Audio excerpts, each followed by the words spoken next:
Hi hello নমস্কার। আমি আজকের আপনাদেরকে সজনা ফুল চচ্চড়ি দেখাবো। তো আপনারা দেখতে থাকুন আর আমাকে সাবস্ক্রাইব করুন, লাইক করুন, কমেন্ট করুন। তো দেখুন, আমার এখানে সজনা ফুল ধুয়ে আবার ভিজিয়ে রেখেছি।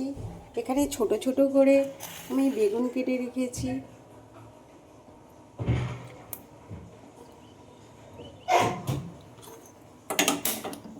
গ্যাস আমি জ্বালিয়ে দিয়েছি, কড়াই তেল গরম হচ্ছে। এখানে নুন, কাঁচা লঙ্কা আর হলুদ আছে, বেশি কিছু মশলা লাগবে না। তো সজনা ফুল নতুন, এখন খুব ভালো লাগবে চচ্চড়ি খেতে। তো দেখুন, আমি সজনা ফুল চচ্চড়ি করছি, আপনারা দেখতে থাকুন।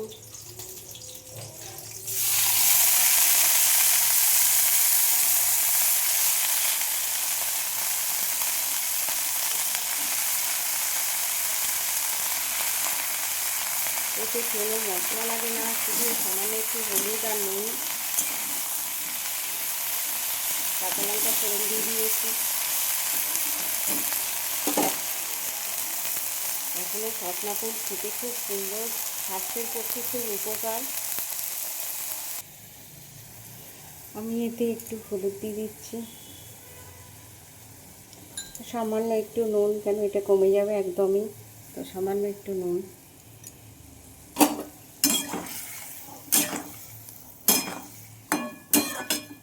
জল দিয়ে দিয়েছি।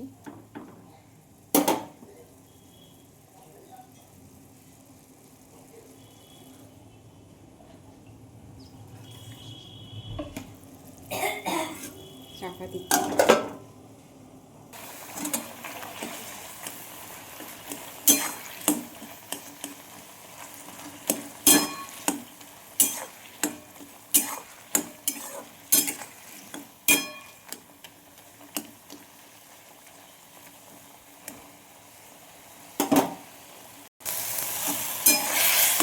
দেখুন, আমার সজনা ফুল চচ্চড়ি হয়ে গেছে, কাদা কাদা মতন হয়ে গেছে, মাখা মাখা।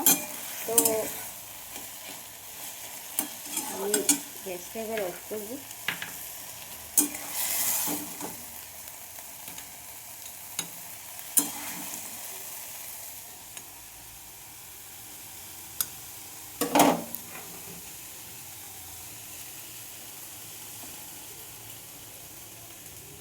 দেখুন, আমার সজনা ফুল চচ্চড়ি বেগুন দিয়ে কাঁচা লঙ্কা দিয়ে করেছি। আপনারাও বাড়িতে করুন, ট্রাই করুন আর আমাকে সাবস্ক্রাইব, লাইক, কমেন্ট করুন।